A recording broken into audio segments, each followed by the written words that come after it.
Ah, está grabando. Sí, chao, ya lo puse. ¿Y la cámara también? Está todo grabado, está todo seteado, está toda la cámara ahí. Bueno. Está la cámara ahí, está vos acá. ¿Qué hacemos? Mística. ¿Para qué me tiene esto, boludo? Y bueno, boludo.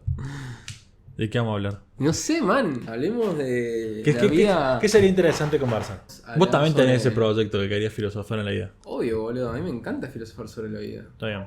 La libertad. Podemos hablar sobre...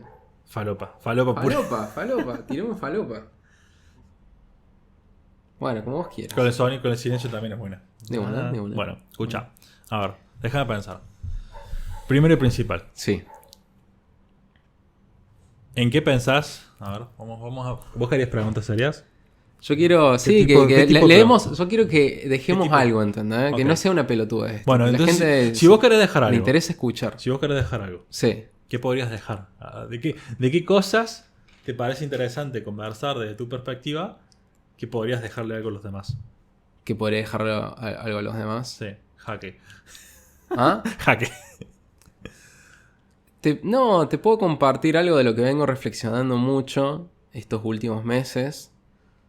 Que tiene que ver con esta, esta frase vista en latín. No sé si escuchaste alguna vez hablar sobre... Bueno, el estoicismo habla mucho de este concepto que también estaba en el oráculo de Delfos. Ok. ¿Alguna vez escuchaste hablar sobre el oráculo de Eso Delfos? no. Era un lugar en la antigua Grecia donde iba la gente. Supuestamente se iba a ese lugar a buscar cierta verdad. Y muchos guerreros, antes de ir a las batallas, se dirigían ahí como para... Pero que era un lugar físico. Era un lugar físico. Era una Sí, persona. sí. Con Dentro del oráculo se dice que había una persona que... el oráculo. El oráculo. Igual recortemos esto porque capaz que debería indagar más al respecto. Pero lo que Supongamos sí que me sabe. parece, lo que sí me parece importante que, y esto sí es un hecho, o sea, esto es real, la frase que estaba grabada cuando una persona ingresaba al oráculo era "conócete a ti mismo", en latín, ¿no? Sí.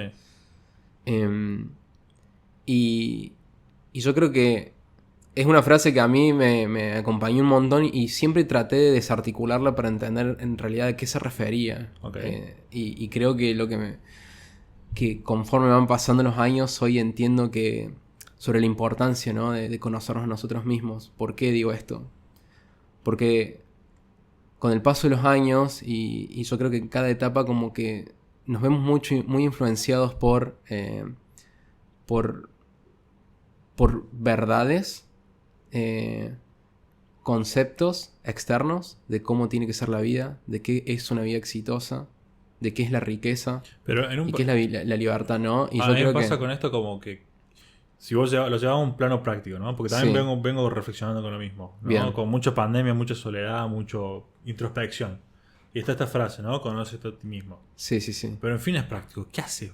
¿Qué significa? Porque no es como que decís, bueno, ahora de 2 a 4 me voy a conocer a mí mismo. No, no es una No. cuestión... No es una cuestión de... No, no es una actividad. O sí. Es un estilo de vida. ¿Y cómo lo haces estilo de vida? Siendo consciente. Ok. Siendo muy consciente de las decisiones que tomas, de tus valores, de los lugares en los que te ubicas y sobre todo cuáles son tus miedos, ¿no? Porque es como te digo, nos vemos tan influenciados sobre llegar a tales objetivos que quizás no son nuestros, ¿entendés? Claro. Quizás la riqueza que nos dibujan no es la riqueza que es para nosotros. Y ahí es donde empiezo a entender todo esto, ¿no? De que todo es una cuestión extremadamente subjetiva. Es todo simbólico, o sea, la vida en sí misma es todo simbólico. La riqueza es algo simbólico. La libertad es algo simbólico. El amor es algo simbólico. No todos amamos de la misma manera. Nosotros le aportamos ese significado. Entonces la pregunta es, ¿qué significado le estamos dando nosotros a las cosas?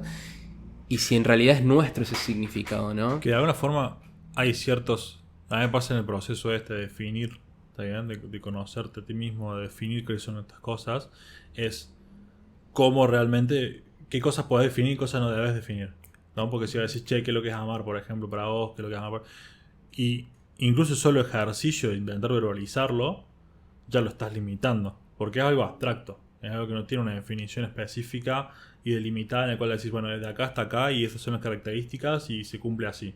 Más allá de que cada persona tenga su definición, es como cada definición en sí misma es abstracta. Entonces Sí, también está vinculada a sensaciones y emociones absolutamente. O que la sea, cual no viven en el mundo lógico, no viven en el mundo hablado. vos mismo lo dijiste. O sea, no debe ser algo pragmático, sino algo que se vive, se habita, se siente. O sea, el amor no se define, se siente. La libertad es lo mismo. Eh, y ahí es donde se trata de eso, ¿no?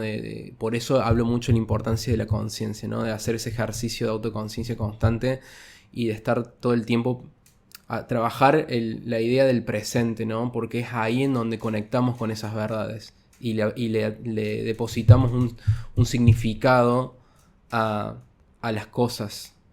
Y ahí es donde nos damos cuenta si estamos o no en el camino correcto, ¿no? Sí. Por eso me parece como muy importante eso que remarcabas vos. Se experimenta, es un estilo de vida, es una experimentación constante, es poner todas las cosas en jaque, ¿no? Como que no Y hay un resultado concreto. absolutamente, ni siquiera te tenés que casar con lo que ya sentís en el momento, ¿no? Quizás tu percepción del amor en un momento no va a ser la misma a los 5 años, a los 2 años. ¿Por qué? Porque estamos en constante movimiento, ¿sí? Es como esa frase filosófica que dice que nadie se baña 2 veces en el mismo río, ¿no? Sí. Es como nunca vas a habitar las cosas de la misma manera. No, porque todo está en continuo cambio. Absolutamente. Continuamente. Fíjate vos cómo entendías y habitabas las relaciones cuando eras adolescente y hoy tenés una concepción completamente diferente sobre los vínculos, ¿no? Sobre el trabajo. Los objetivos que yo tenía profesionales a los 15 años. ¿Y cómo ves, no por son los ejemplo, mismos que ahora. cómo ves como el conocerte a vos mismo aplicado profesionalmente, por ejemplo? ¿Cómo fue ese proceso en vos? Y a mí una cosa que me marcó mucho desde siempre fue la ambición. O sea, yo me considero una persona súper ambiciosa. ¿Qué es ambición? La pregunta es esa, ¿no? ¿Qué es ambición? Sí. Y eso sí es lo que fue mutando. En un momento, yo me acuerdo de chico, la primera vez que viajé a Buenos Aires, que desde ahí como que se sembró una semilla, ¿no? Que dije, yo algún día quiero vivir acá. Pero la primera vez, me acuerdo de chico, tenía 15 años, viajé a Buenos Aires, vinimos en auto. Y lo primero que vi fue como cuando entrábamos a Buenos Aires fue el edificio de IBM. Sí. Y yo miraba el edificio de IBM con el loguito Sí. de IBM arriba y decía, yo quiero trabajar ahí cuando sea grande. Y quiero llegar a ser gerente. Este es muy gracioso, bueno, gerente. Pero quería llegar muy alto, ¿no? Claro. Veía como que mi objetivo, mi ambición profesional se iba a traducir en siendo gerente de una corporación súper Claro. grande. Y hoy ni ahí, o sea... A mí me pasó algo muy loco. Es muy raro que no te haya contado nunca. Porque me pasó básicamente lo mismo. Que yo una vuelta que vengo acá a Buenos Aires, me estaba por ir a un evento en Uruguay. Cuestión que tenía que pasar por Buquebus. Buquebus está enfrente de la IBM y de nuestra red Claro. también. Y paso por ahí, me acuerdo una imagen de los 3 edificios porque estaba IBM, la torre esta que estaba Red Hat y la otra torre que creo que está en parte de la oficina de Google también. Sí, es como el Es parte de centro la financiero, sí. claro. Y yo dije, ahí quiero trabajar. Claro. Ahí quiero trabajar. Lo más loco es que varios años después, cuando me vengo a Buenos Aires a vivir por una oferta de trabajo, era la Torre del Medio. Tremendo. ¿Entendés? Típico, así como una historia de El Secreto, es como, uy, quiero ir ahí, quiero trabajar ahí, quiero estar ahí. Porque Sí, también sí. compartí esta visión de decir, bueno, el mundo corporativo de alguna forma debes tener la posibilidad de generar impacto o trabajar, o viste, las películas te meten un par de ideas. Claro. Pero aún así creo que tu percepción y la manera de habitar el ámbito corporativo fue mutando, ¿no? Conforme ibas conectando con ciertas verdades de las cuales te identificabas. Sí, también cosas que no. También otras cosas que también no, te das totalmente. también te das cuenta que hay hámster en todos lados. ¿En qué sentido? En el sentido de que hay gente que está intentando hacer lo que debería estar haciendo y no es que entiende, es simplemente gente que se ve absorbida por esta ambición de hacer más, por ejemplo. Gente que se ve absorbida por decir, bueno, tengo que sobrevivir el día a día. Y no necesariamente gente consciente que sepa qué está apuntando a hacer, qué es lo que quiere hacer, por qué lo quiere hacer. Sí. Entonces como que tenés esa gente inconsciente, digámosle, que no está presente en todos los ámbitos. Solamente que uno gozará de éxito económico diferente que el de otro o logros diferentes, pero no está como esa presencia y entendimiento profundo de cuáles son las cosas que la gente está haciendo y por qué la está haciendo. Sí, y quizás no se trata tanto de tener un entendimiento profundo, porque yo creo que hasta yo mismo me cuestiono, ¿qué tanto sabemos, no? O sea, ¿cuánto sabemos o cuánto creemos saber de lo que decimos saber, no? Porque en definitiva estamos todo el tiempo aprendiendo y cuantas más preguntas nos hacemos, menos sabemos, y cuanto más sabemos, menos sabemos, ¿no? Es como cada vez se abren más y más puertas. Pero sí creo de que, y esto es una conversación que tuve esta semana con alguien, que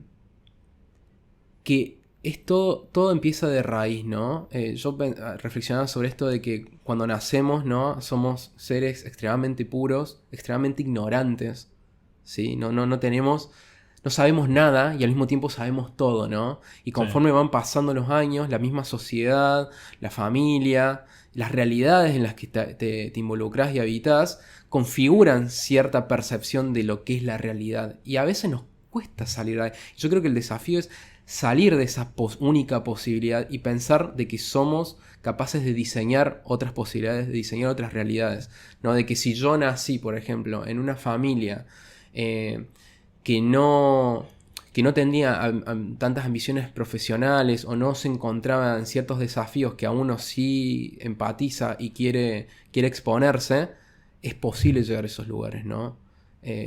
Yo, sin ir más lejos, por ejemplo, mi familia son los dos contadores, ¿entendés? Mi viejo siempre laburó de manera independiente y yo no conecto con nada de eso, quizás con la parte independiente, pero yo me imaginaba otra vida para mí, ¿no? Y fui como de alguna manera tratando de conectar con gente que estaba en ese lugar en el que yo quería estar, leyendo muchísimo sobre gente que estaba donde yo aspiraba a estar, y eso me ayudó a creer que existía otra posibilidad. Y me apropié de esa posibilidad, y en definitiva, y a esto quiero ir, ¿no? De que la sociedad como que nos muestra de que existe un solo camino, ¿no? Y la misma institución nos da ese sentido de seguridad, ¿no? De que, bueno... ¿Cuál es el camino? ¿En qué sentido? El camino típico, estudiar, exactamente, trabajar. enfocate en una carrera profesional, recibite, conseguir un trabajo, formar una familia, comprarte una casa, Sí. tener el autito, tener el perro, ¿entendés? Y bueno, cuando te jubiles vas a poder vivir, ¿no? Sí, que la vida está cuando te es jubiles. algo bastante desafiado, pero ahora, pero cuando éramos más chicos sí, seguramente. Era una constante. Sí. Y fíjate que yo hoy estoy viendo una generación completamente enemistada con ese tipo de realidad. Sí. Es que son generaciones que vivieron cosas diferentes. Las generaciones de Absolutamente. nuestros viejos pasaron por las partes de dictadura. ¿Entendés? O sea, gente que necesitaba cierta seguridad, gente que necesitaba no arriesgarse tanto. Sí. Y también ellos. Y no hablar mucho también, ¿no? También. Había muy poca que eso también...